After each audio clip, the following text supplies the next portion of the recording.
What is up, AKAPADers? Welcome to AKAPAD's Audio Audacity Podcast, episode 201. We are talking Captain Marvel. Let's hit that intro.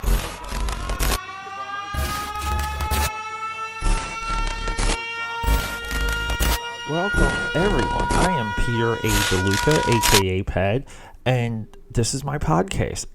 It's audaciously audio. Audio Audacity. Audacious Audio. I had so many different names when I rebranded everything.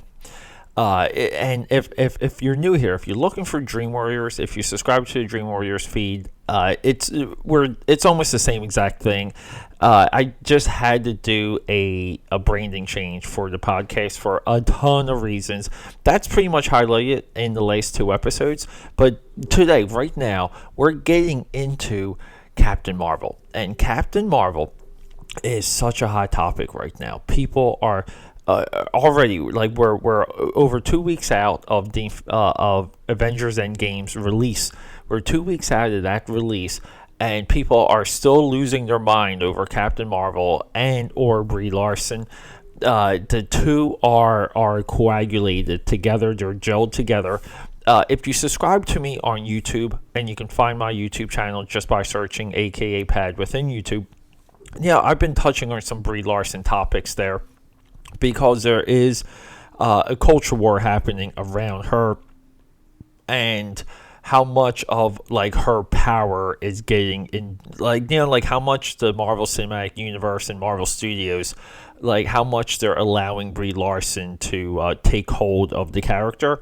And that kind of, like, that's what's leading to this podcast, because I'd like long form discussions. I'd like even for myself to roll around in some self analysis and really understand some of the connective tissue to why like you might be almost like triggered by like some of the things that were happening around the Captain Marvel movie leading into that film's release, as opposed to not being upset over, like a gender swap for James Bond, for example. Like, why for you, and this is like an individual, like, one by one analysis, but why is it for you or for someone to accept one and reject the other, and vice versa? And, so when I got the idea to, like, sit down today, because, look, everyone, side note, I've been going, if you follow me on IG AKAPAD13, try and keep up with me, because I've been going since 7 o'clock in the morning. It's now 10:30 in the afternoon on, do we have to stamp it? On May 9th, is it? Yeah, May 9th. Hello, May 9th. I've been going since early. I've been to the office, I've been to Starbucks to work. I've already worked out. I fed, post-workout feeding. Had a very good deadlifting session today, and now I'm here. So I was on this path, and I wanted to record and release today. That's my normal routine. It's like draw, record, release, like top three. And like, I really didn't have anything else planned. No socializing later. So I saw this window. And, as the morning's brewing, things are building up. And when I'm done with you guys, I have to go to, like, almost my fourth location already to work, which is all the way up on 40th Street. A good 20-minute Uber away from here. So, along this craziness, this idea is solidifying to me, because I like just documenting where I'm at with a lot of things. And the Captain Marvel stuff was so crazy, and I was winding down Dream Warriors, and I didn't have the opportunity, the chance to really, like, wedge, like, I'm not even talking about naturally doing the Captain Marvel discussion, but I couldn't even wedge it in. And I wanted the podcast and the AKAPAD stuff to come in like a wave on the shore, gently and smooth. I didn't want to almost like start this new reset, just forcing content and forcing ideas. And I wanted to develop a flow and just, like, reanalyze everything. And, that's why we've had a slow trickle when it comes to the AKAPAD Audio Audacity. What I'm hoping that trickle ends, and then along the way, I try and take a break on weekends and really focus on like the 9 to 5, all my gym and content. Including by content, I also mean my Indiegogo comic book that is week to week, launching week to week. I try and contain that within Monday through Friday. I do a lot of content work Monday nights and Mondays. And here's, if you need to take a break, to rest your mind, to recalibrate yourself, the best way to do this, and I recommend this for everyone, but you have to design time for yourself, your own time. And it doesn't matter what situation you're in, find a way. Just find a way. Okay? And for me, it's Monday nights. I get a lot of offers to do things socially. People want to come here and hang out. People want to spend the night. All of these things. And I say no all the time on Mondays because Monday is Peter time. And since I've been practicing that, I am so much better for it because I go into Tuesday and I almost visualize the entire week. I can see through it and I just get inspired. But let's talk about Captain Marvel. Let's talk about this. So leading into Captain Marvel, Brie Larson went off the handle, made a bunch of comments, upset a lot of people. Some of it is it's good. It's good outrage, and some of it's fake outrage on both sides. Brie Larson has defenders, all of this stuff. So part of this rejection of what was happening with Brie Larson was the idea that Captain Marvel was going to come into the spectrum of the MCU almost as a designated hitter. Somehow that's accepted in sports, but not. A designated hitter hitting a home run, a walk-off home run, or walk-off single to win the games, fine. If they do it in the MCU, people lose their minds. And along the way, they potentially saw this narrative, okay? And the narrative, and I'm talking within the MCU, like a structural, okay, a story narrative. And what people wanted to play out, they wanted this character that we are not familiar with to come out of nowhere, okay, and save the day and defeat Thanos. And the characters that earned spots and learned opportunities to do that were going to get forced into a backseat because there's this feminist woman agenda now in the MCU, and they were going to put all the spotlight on Captain Marvel. This upset people. The possibility of this set people off. People lost their minds. They lost their minds. Did it turn out? Did it happen? No, it did not happen. Even post Avengers Endgame, we know, we kind of see what the plan of action was for Captain Marvel, was to build a character. They wanted to introduce Captain Marvel with a proper origin, which is, in my opinion, maybe the worst of the origin movies when it comes to the Marvel Cinematic Universe. It's the worst of the origin movies. Easily the worst. Because that movie did not resonate with me. I thought it didn't capture me. I tried to go in fresh. It didn't capture me. And, have the character be a part of the universe in Endgame to potentially and hopefully move the character forward. And who knows what the real agenda is for Captain Marvel. But we know in Avengers Endgame that they just wanted to elongate the character and give the character a couple spots, which is why Captain Marvel and Brie Larson only have about 15 minutes in Avengers Endgame. Nebula, for example, has 40 plus minutes. So we can see the focus. They did the right move even focusing on Nebula over Captain Marvel. Nebula's focus in Endgame was earned. It was earned. Okay, if that happened with Captain Marvel, people really would have just rejected everything. And I believe there's merit to that fear. I think there's merit to that mindset because the same type of core, the same type of base that's deeply connected to the Marvel Cinematic Universe is the same exact base that's connected to Star Wars. These are the same fans, like the same people. They love it equally. They love it the same exact way.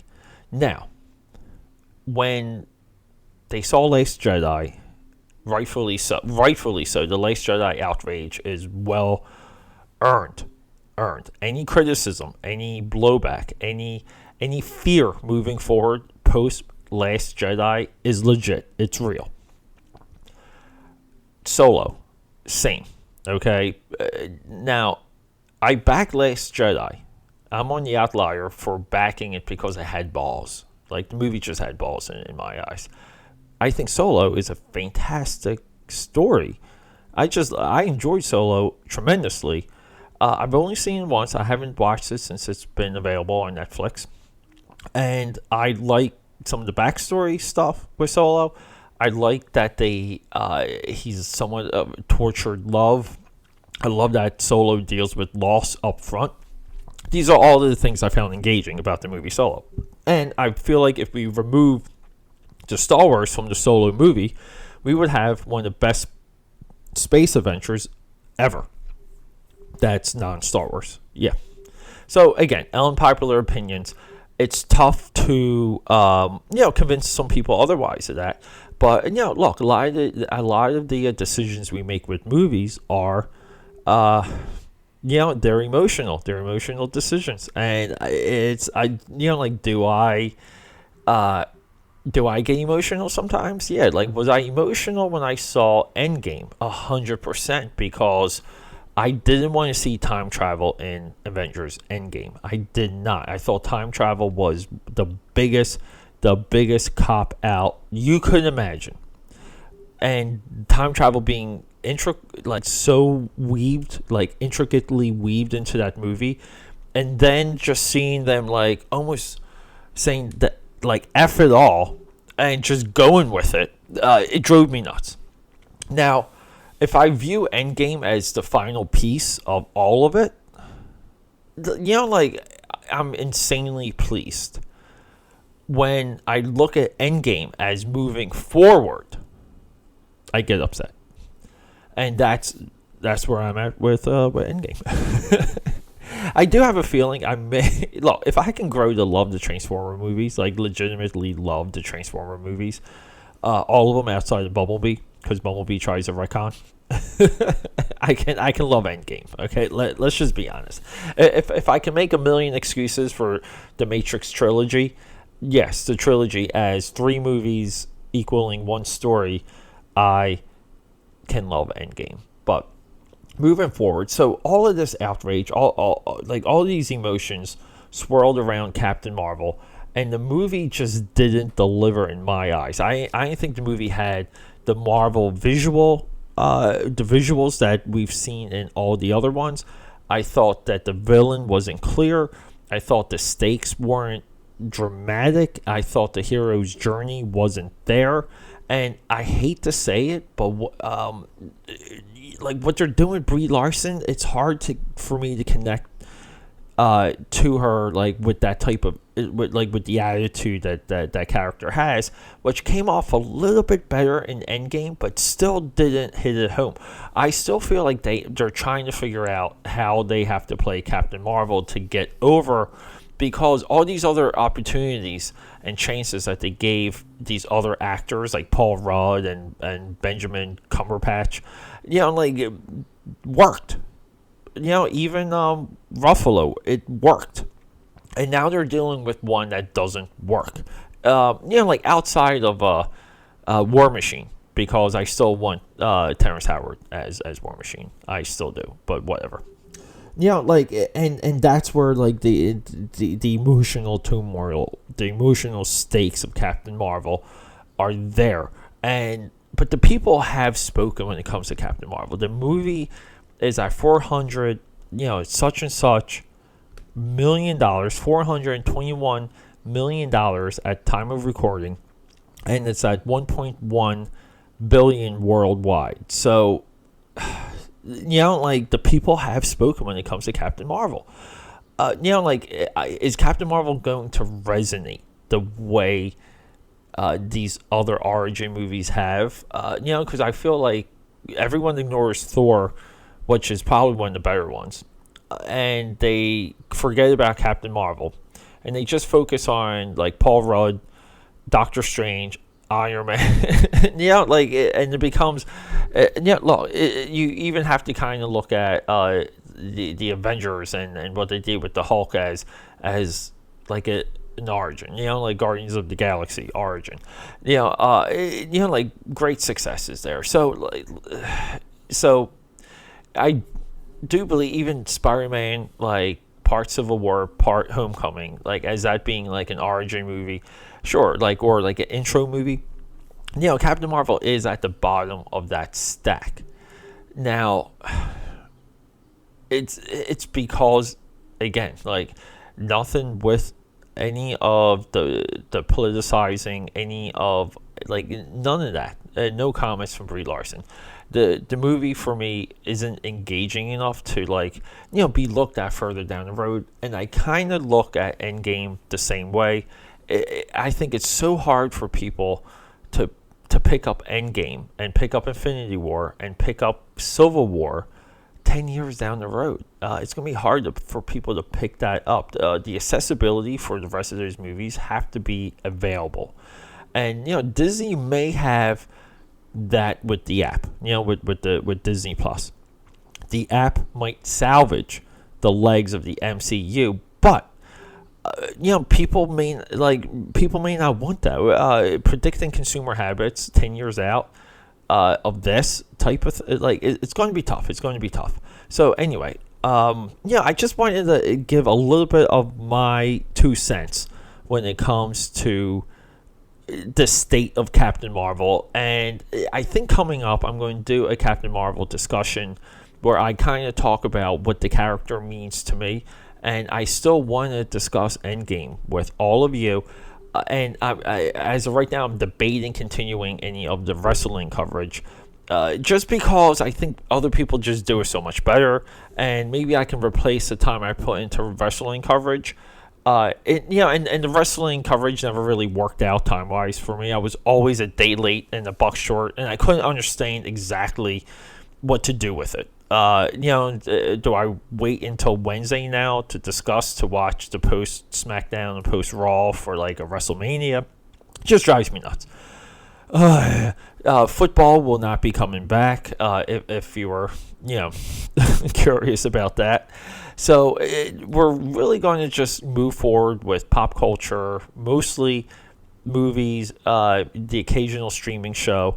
I don't watch TV, so we won't get that. But we're going to also get into things we can do for ourselves, health and self-improvement and mindset and busting through those walls of life, because that's what the AKAPAD network is all about. Find me, I'm out there. Find me on Twitter at AKAPAD. I'm always posting, I'm always discussing. Again, Instagram, AKAPAD13. But look, let's just get forward and let's find some new ideas, because I'm so tired. I was so burned out by Endgame before that even got released. I was so burned out by it. And we got more Star Wars movies coming. Oh, jeez. Okay, moving forward, rock and roll, everyone. This is AKAPAD's Audio Audacity, episode 202, signing out.